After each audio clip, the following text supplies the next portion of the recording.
Well, it's a bigger piece of canvas and a bigger brush. It engages you, it's not wallpaper. My name is Joan Henrik, and we are standing on my floor, the terrazzo floor I designed, and the name of the floor is called Winds and Currents.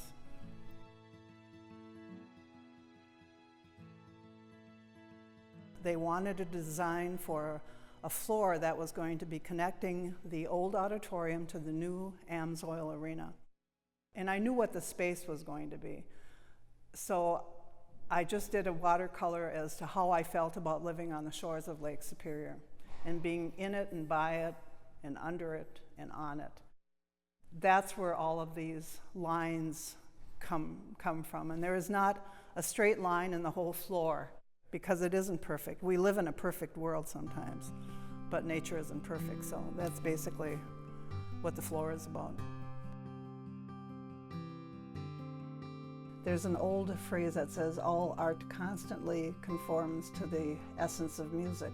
So if you can think of about a line break, when people are singing, when they have to take a breath, that's how I designed. When I design a book, I design a book with natural breaks in it. And I wanted to make sure that the illustrative style was welcoming, not off-putting. Because if you're only using a simple line to determine when somebody is smiling or not smiling, the line had better be right. It looks simple, but I wanted them to look effortless, but thought out.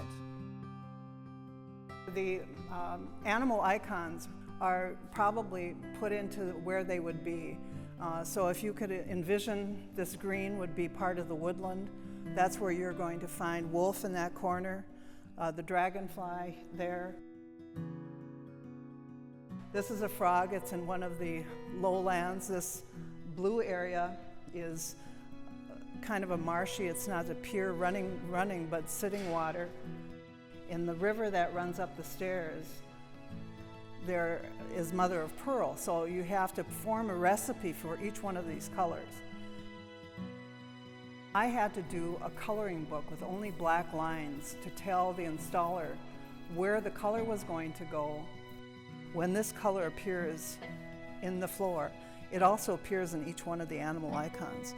And if they miss it, then they have to mix up a new batch. So this was actually, I wanted their job to be easier. But I also wanted to make sure that they understood that this is where I was going to hand cast, and then I would go through with the glass in order to shade.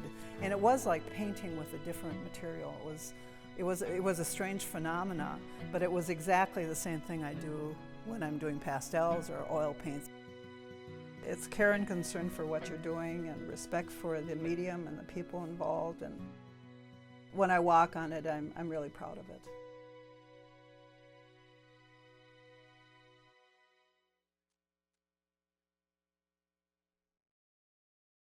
Funding for the playlist is provided by the citizens of Minnesota through the Minnesota Arts and Cultural Heritage Fund and by viewers like you.